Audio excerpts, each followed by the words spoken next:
This is America in the Morning from Westwood One. Good morning, I'm John Trout. It's Tuesday, September 23rd, 2025. Here's what's coming up on America in the Morning. The UN General Assembly getting underway in New York. There is too much at stake. President Trump will deliver a major speech. Julie Walker, New York. President Trump urges pregnant women not to use Tylenol as administration health officials warn there could be links to autism. I'm John Stolnis in Washington. ABC says Jimmy Kimmel's late night show will return Tuesday night. We hit some new lows over the weekend. I'm Ed Donahue. Spirit Airlines says it plans to furlough 1,800 flight attendants beginning in October. I'm Lisa Dwyer. On Wall Street, it's a winning start to fall for stocks. The three big major averages all open at record highs this morning. I'm Jessica Ettinger. College tours resume for Turning Point USA. I'm Clayton Neville. All ahead on America in the Morning.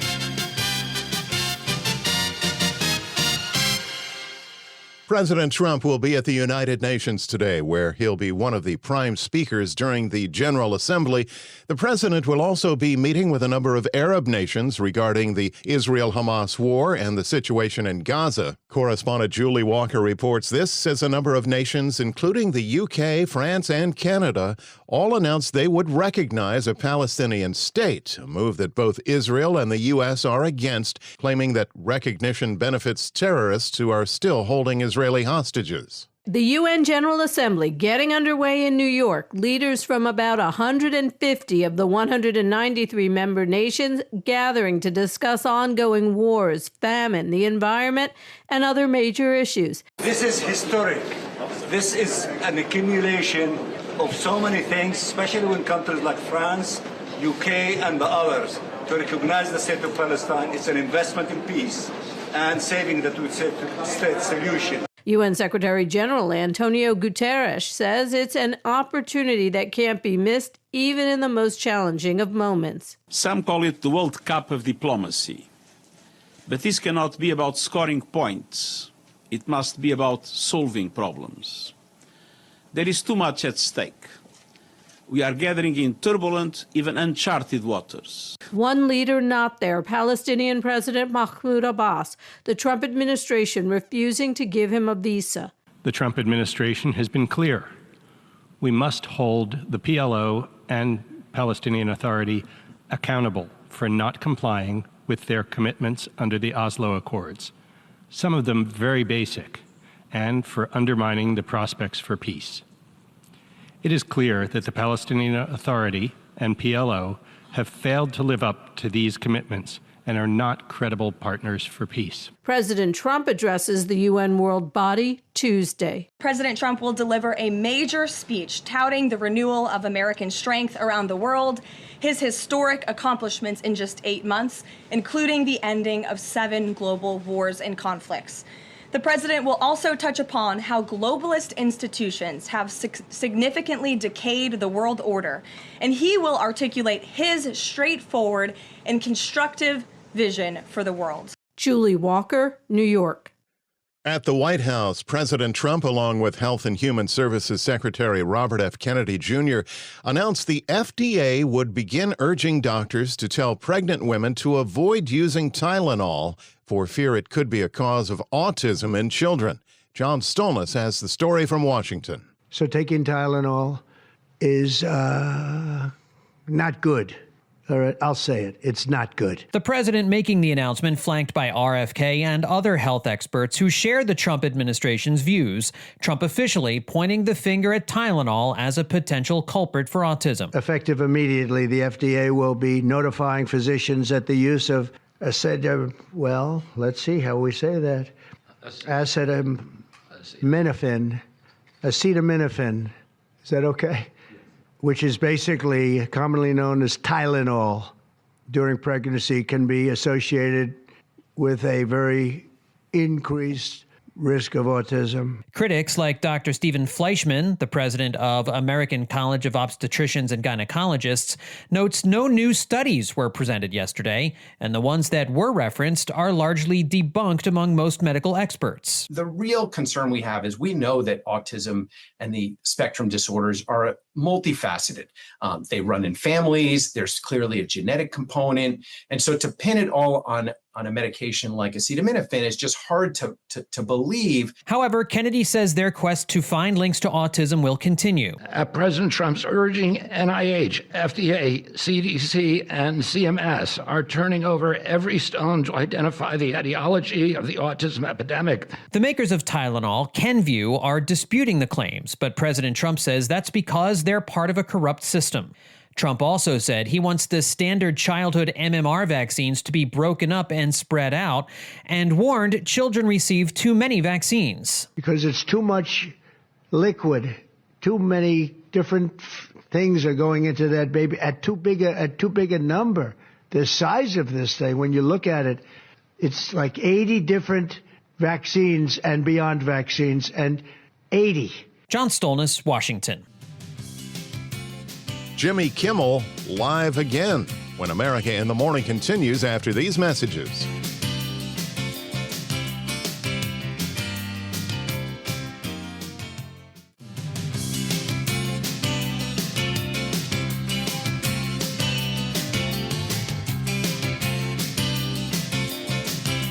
The nation's weather on America in the Morning. Here's AccuWeather.com meteorologist Matt Rindy. What do we have? We have a strong storm starting the day in the Central Plains that will move into the central Mississippi Valley and then eastward to the Ohio Valley, spreading heavy showers and thunderstorms along it. And this will run from eastern Kansas to northeast Oklahoma and then continuing into southern Missouri, northern Arkansas before shifting into southern Illinois, western Kentucky, and western Tennessee. Some of these areas have already been hit with heavier rain, and that could lead to some flooding problems this afternoon into tonight. The one positive is that these areas have been dry and the rain is much needed. There could be some severe thunderstorms with this same system from eastern Oklahoma into Arkansas, continuing into northeast Texas and northern Louisiana. These storms could produce damaging winds, hail, and even a tornado. And to the south of the storm, it's going to be quite warm again in Texas with many highs in the 90s and 100s. And on the northern side of the system, it is going to be much cooler with plenty of clouds and a steadier rain in northeast Colorado into Nebraska and Iowa. Highs will be mostly in the 50s and 60s with a few 40-degree readings in the mountains. Another system will spread showers and thunderstorms through portions of the eastern Great Lakes into New England and then southward to the middle Atlantic. This will impact parts of Michigan, eastward to New York and Maine, and southward through eastern Ohio into West Virginia and Virginia. Some of the storms could produce some heavier rain. More showers and thunderstorms will develop across Florida today, some of which will be heavier across the south. The rest of the southeast, from Mississippi to Georgia into the Carolinas, will be largely dry and quite warm with highs in the 80s and 90s.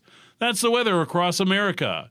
It will be cloudy and cool in Denver, Colorado, with periods of rain and a high of 55. It's going to be warmer in Macon, Georgia, with plenty of sunshine and a high of 91. That's the nation's weather. I'm AccuWeather.com meteorologist Matt Rindy. Follow us wherever you get your podcasts. Search America in the Morning in your favorite listening app. The suspension is over after being taken off the air following comments he made regarding the death of conservative activist Charlie Kirk. Correspondent Ed Donahue reports on the return of Jimmy Kimmel Live. ABC says Jimmy Kimmel's late night show will return Tuesday night. Kimmel was suspended last week after saying this about the assassination of conservative activist Charlie Kirk. We hit some new lows over the weekend with the MAGA gang desperately trying to characterize this kid who murdered Charlie Kirk as anything other than one of them and doing everything they can to score political points from it. Kimmel's supporters stood by him, like fellow host Stephen Colbert. That is blatant censorship. And it always starts small. You know, remember like in week 1 of his presidency, Gulf of America.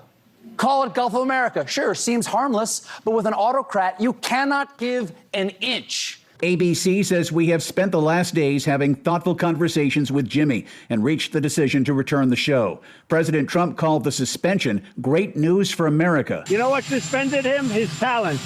You know what else is really what? Take a look at this guy, his ratings.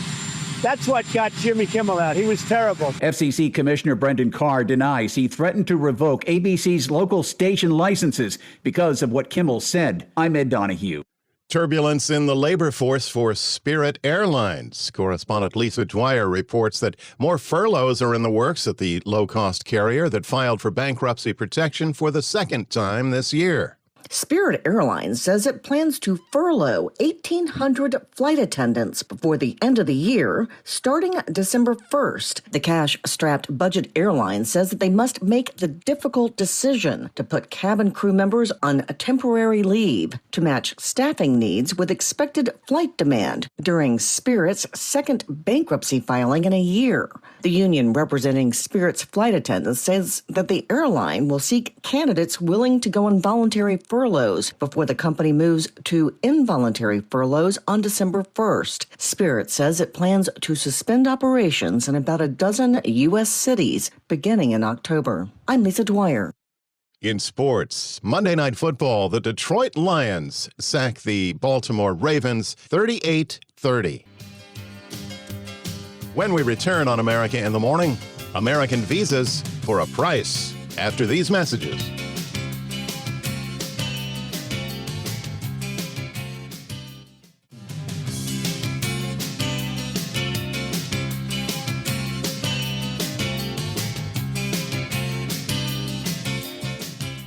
America in the Morning continues with Tuesday Business. Here's CNBC's Jessica Ettinger. Wall Street opens this morning with the major averages, the Dow, the S&P 500 index, and the NASDAQ, each at new record highs. Gold with an all-time high of $3,763 an ounce, and some investors are worried the market's in a bubble. There is a little bit of percolating bubble talk out there, and just some of these momentum leaders like Palantir and Robinhood just very much in sync over a 2-year basis. I think that's what the key thing is. You look at robotics, you look at heavily shorted stocks, you look at stocks with heavy call volumes. They're all kind of vertical in this last little while. So there are pockets of this market that are just kind of go-go and maybe getting overheated, but no telling if that really develops into a broad vulnerability. CNBC's Mike Santoli. Disney shares came off their lows yesterday when the company announced it's bringing Jimmy Kimmel Live back tonight. NVIDIA shares hit a record high yesterday. It's planning to invest as much as $100 billion in OpenAI as a part of a data center build-out. American companies are working to understand the new Trump policy of a $100,000 fee for each H-1B visa. The charge would only apply to new applicants, not current holders or renewals. Some U.S. companies are worried now that they're going to lose top talent. Microsoft, Amazon, Goldman Sachs, all among companies sending urgent messages advising employees to not leave the country at this time. CNBC's Emily Wilkins. Meantime, fast-track U.S. residency for a price could be popular with wealthy people from China, the Middle East, and Latin America. President Trump announcing 2 new luxury visa programs, very cheap in the investment visa landscape around the world. Singapore is $7 million. All these countries have programs that are more expensive now. Initially they said this would replace the EB-5 program, which is very popular and costs $1 million and requires you to create at least 10 jobs. But if people can pay the same amount and not have a job requirement, which is what the gold card is, that will be a lot more attractive. CNBC's Robert Frank. Amazon accused of getting people to sign up for Amazon Prime and then making it really hard to get out. A civil trial begins this week to decide whether Amazon's Prime service is too difficult to cancel. The FTC alleges that Amazon has duped 40 million customers by using confusing or deceitful subscription practices. Amazon denies the allegations. CNBC's Andrew Ross Sorkin.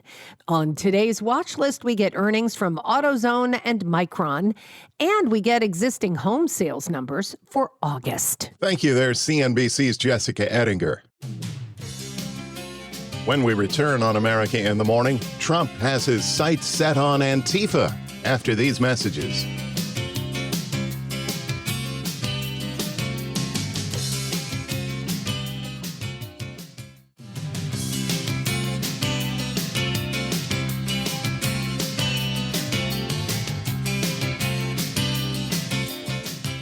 President Trump signs an executive order designating Antifa as a domestic terrorist organization. The order accuses Antifa of organizing political violence, including riots and attacks on law enforcement, with the goal of overthrowing the U.S. government. Trump's order directs federal agencies to investigate and prosecute members of the group. Some believe the president's order may not be legal, as Antifa, which stands for anti-fascist, has no defined leadership or command structure. Shifting gears, the organization founded by conservative activist Charlie Kirk is resuming its college tours less than 2 weeks after Kirk was shot and killed during a university event in Utah. Correspondent Clayton Neville reports. Charlie Kirk's wife, Erica Kirk, is taking over leadership of Turning Point USA in the wake of her husband's murder and has made her position moving forward quite clear. In a world filled with chaos, doubt, and uncertainty, my husband's voice will remain, and it will ring out louder and more clearly than ever. She announced shortly after Kirk's killing that Turning Point's college campus tours will continue. There will be even more tours in the years to come. America Fest here in Phoenix this December will go on. It will be greater than ever. This week, Turning Point USA announced its fall lineup. The first event held last night at the University of Minnesota. Michael Knowles hosted that rally that was planned before Kirk was killed. Commentator Megyn Kelly and Virginia Governor Glenn Youngkin hosting an event at Virginia Tech on Wednesday night, and Governor Spencer Cox will be part of a Utah State stop on September 30th. Tucker Carlson will be at the Indiana University campus event next month, and Rob Schneider helping host a stop at UC Berkeley in November. I'm Clayton Neville. America in the Morning for Tuesday, September 23rd, 2025 is produced by Jeff McKay. I'm John Trout. This is Westwood One.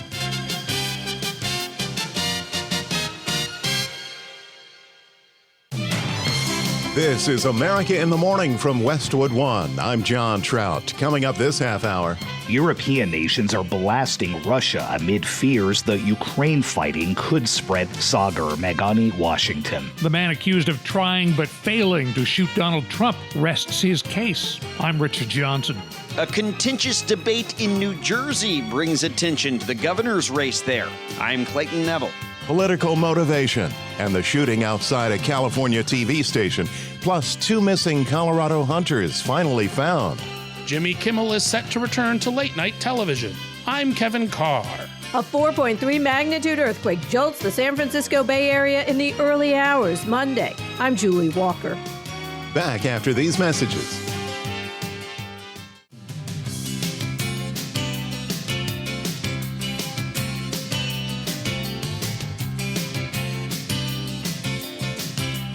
Welcome back. You're with America in the Morning.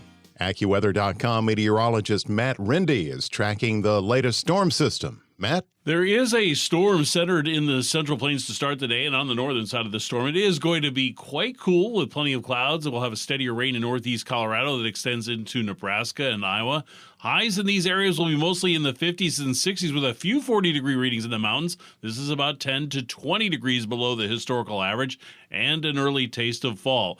Heavier thunderstorms from this system will develop from eastern Kansas into northeast Oklahoma and then continuing to southern Missouri, northern Arkansas, and shifting into southern Illinois, western Kentucky, and western Tennessee. Some of the areas have already been hit with heavier storms, and that could lead to some flooding problems this afternoon into tonight. There can also be some severe thunderstorms from eastern Oklahoma into Arkansas and continuing into northeast Texas and northern Louisiana. These storms will produce damaging winds, hail, and even a tornado. To the south of the storm, it is still going to be quite warm in Texas with many highs in the 90s and 100s. We'll have another system spreading showers and thunderstorms through portions of the eastern Great Lakes into New England and southward to the middle Atlantic. This will impact parts of Michigan, eastward to New York and Maine, and then southward through eastern Ohio into West Virginia and Virginia. Some of the storms could produce heavier rain. We'll have more showers and thunderstorms again in Florida, some of which will be heavier across the south. And the rest of the southeast from Mississippi to Georgia into the Carolinas will be largely dry and quite warm with highs in the 80s and 90s. It's also going to be dry in the northern plains into a good part of the west. A system off the west coast may yield a thunderstorm or two near the central California coast, but even there the rainfall will be limited. That's the nation's weather. I'm AccuWeather.com meteorologist Matt Rindy. Follow us wherever you get your podcasts. Simply search America in the Morning in your favorite listening app.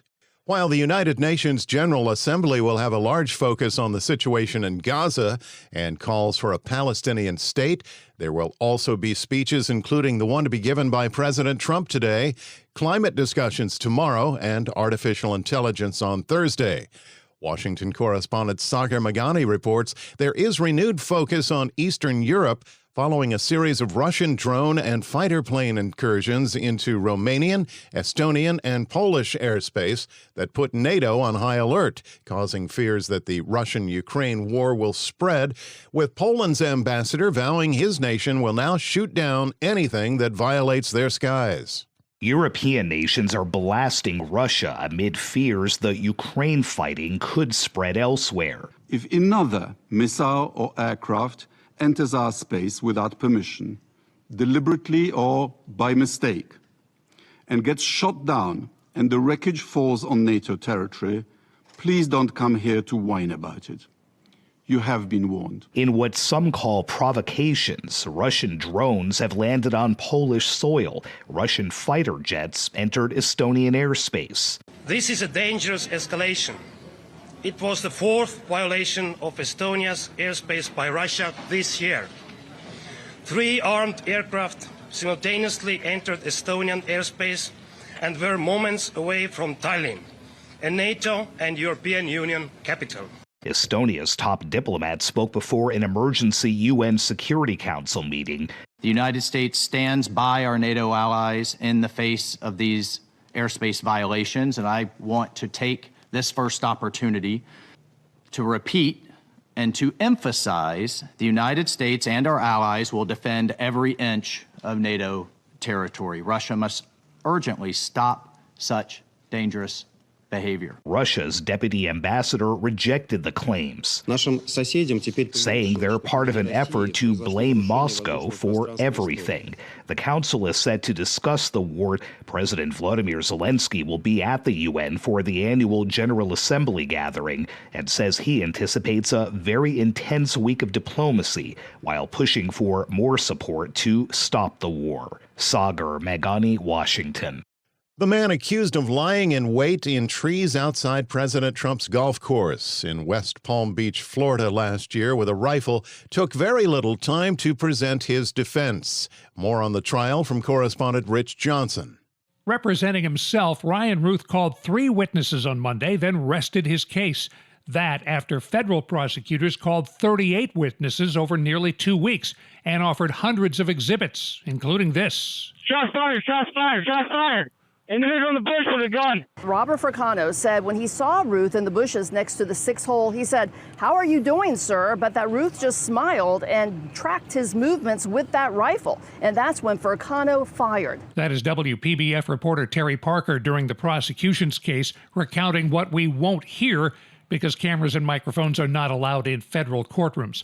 Outside the courtroom, though, Ruth's daughter, Sarah, has been talking to reporters. Obviously, I hope my dad comes home. In that conversation with WPBF, Sarah Ruth spoke up for her father's character. He's never wronged anybody. He's always been devoted to helping other people, and he doesn't understand why there's not more support out there.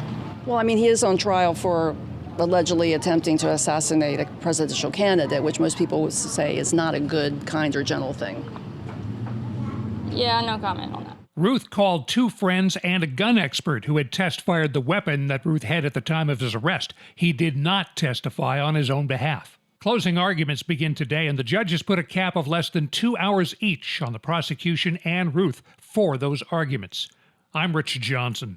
One of only 2 gubernatorial elections this year is taking center stage after a contentious debate in New Jersey. Correspondent Clayton Neville reports. In New Jersey, on the Republican ticket, a former state assemblyman, Jack Ciattarelli. It's his 3rd bid for the office, currently occupied by Governor Phil Murphy, who's term limited. Ciattarelli's opponent is Democratic Congresswoman Mikey Sherrill, who emerged from a crowded primary. This week on the debate stage, Ciattarelli responded to criticism about a lack of political experience. There's another big difference between her public service and my public service. It actually cost me money the time I put in and took away from my company. In the 7 years that she's been in Congress, she's tripled her net worth. Sherrill drew some rustlings from the audience when asked if she'd commit to not raising taxes. I'm not going to commit to anything right now, because I'm not just going to tell you what you want to hear. National issues on the forefront in the wake of the killing of conservative activist Charlie Kirk. My opponent on Friday went down to Washington, voted yes on a resolution to celebrate Charlie Kirk's life, but then within minutes sent out a statement that basically condemned him. I think that was wrong. Cheryl bit back. That's a neat trick to say you don't want to divide people, and then in your answer, bring up something that's very divisive. She called the Kirk shooting horrific. And that should never happen to anyone because they speak out. And I also have stood up my entire life, and I've taken numerous oaths, up to and including offering to die for this country for free speech. Time. And so I think it's fair to have free speech, but I think it should go to everyone. Neither candidate held back. She still hasn't answered your question, and we see this time and time in the campaign, generalities, platitudes, ducking the direct question by not giving a direct answer. That's just not true. My direct answer is, I voted to protect free speech. I voted to end political violence. The national implications in New Jersey come as the country looks to see how voters align after nearly a year of President Trump's second term is in the books. The only other state voting for governor this election season is Virginia, where stakes are high as well. A new poll from Christopher Newport University shows that Democrat Abigail Spanberger leads Republican Lieutenant Governor Winsome Earl Sears by about 12%. I'm Clayton Neville.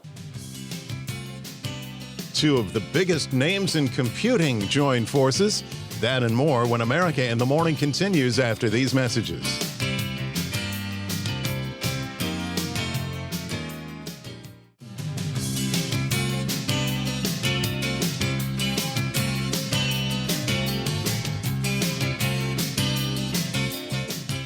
The man accused of opening fire inside a New Hampshire country club over the weekend faced a judge Monday. The suspect, 23-year-old Hunter Nadeau, was charged with second-degree murder. One person, a 59-year-old father of three, was killed. Two others hurt before patrons at the country club were able to stop the shooter before police could arrive.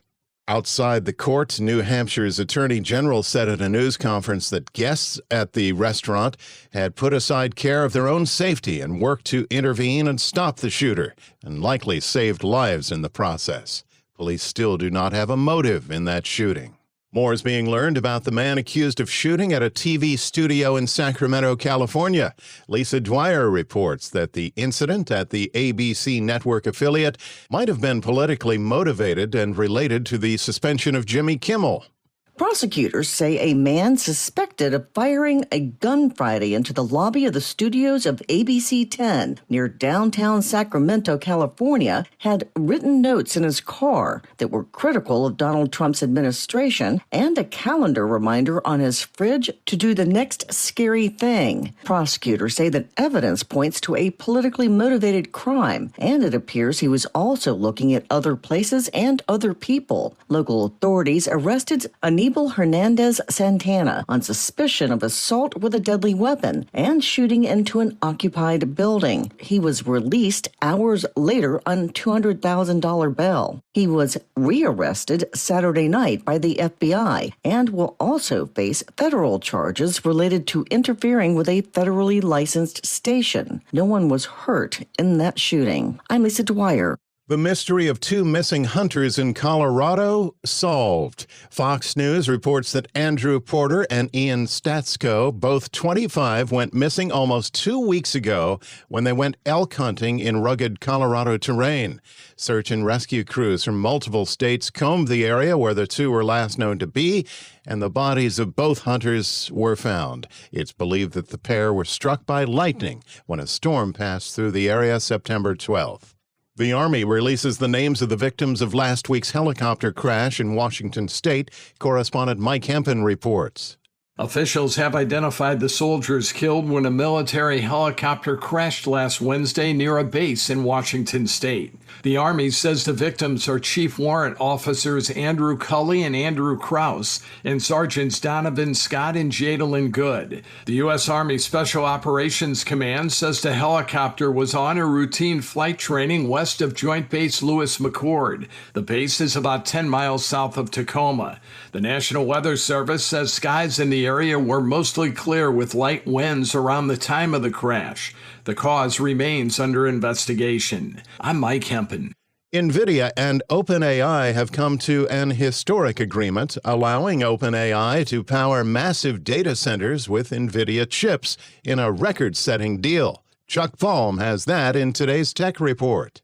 NVIDIA is dropping $100 billion on OpenAI for a massive chip rollout. Reuters is reporting that NVIDIA and OpenAI just signed a letter of intent for a strategic partnership, committing up to $100 billion to deploy at least 10 gigawatts of NVIDIA's powerhouse chips for the new OpenAI supercluster. That's enough juice to power a small country's worth of data centers. While they are still in progress wrapping up details, the first phase is expected to hit in late 2026. NVIDIA, fresh off a $5 billion lifeline to Intel, is betting big on OpenAI to lock in its GPU dominance. These tech giants are scrambling for scarce energy and silicon to keep the models like ChatGPT still churning. The consortium of AI and tech giants are heavily reliant upon government regulation and cheap energy to bring AI into the future markets. For more, follow me on X at Chuck Palm. Football and more in Tuesday Sports. Here's America in the Morning's Robert Workman.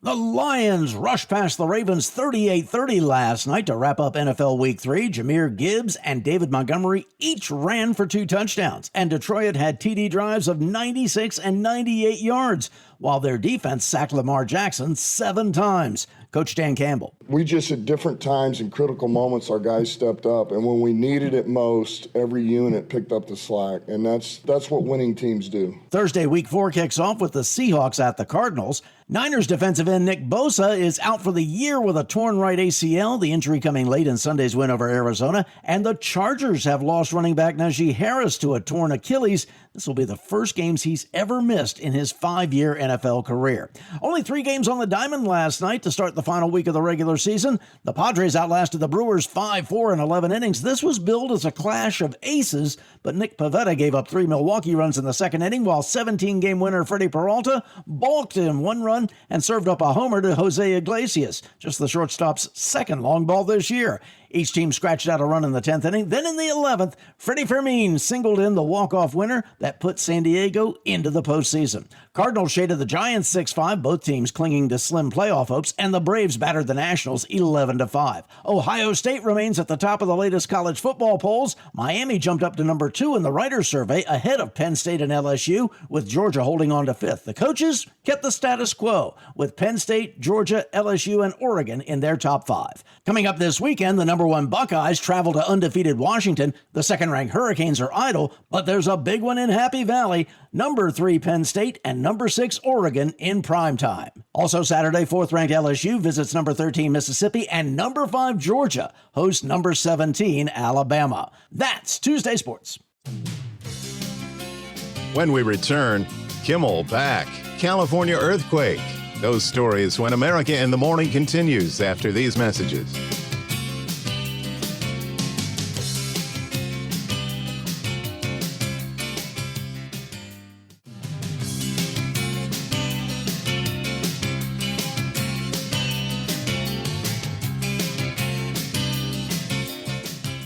Welcome back. This is America in the Morning. The Jimmy Kimmel Show will return to the ABC network after outrage over the comedian's comments about the death of Charlie Kirk, but not to everyone's TV sets.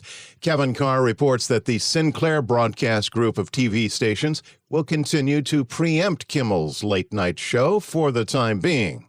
After a week of turmoil, ABC's parent company Disney reversed its decision to take Jimmy Kimmel Live off the air. The talk show will return on Tuesday night, a statement from Disney said on Monday. Kimmel became a political lightning rod last week after making a joke about people's reaction to the apprehension of Charlie Kirk's assassin. The MAGA gang desperately trying to characterize this kid who murdered Charlie Kirk as anything other than one of them. The following Monday on the Benny Johnson podcast, FCC Chair Brendan Carr called for stations to boycott the show. The individual licensed stations that are taking their content, it's time for them to step up. Soon, 2 blocks of affiliates announced they would not air Kimmel's show, which prompted Disney to put it on an indefinite hold. Many conservatives cheered Kimmel's removal, though some Republicans like Ted Cruz expressed concern on his podcast on Friday. What he said there is dangerous as hell. Celebrities in Hollywood criticized the move, including Whoopi Goldberg and Alyssa Farah Griffin of The View on Monday. So no one silences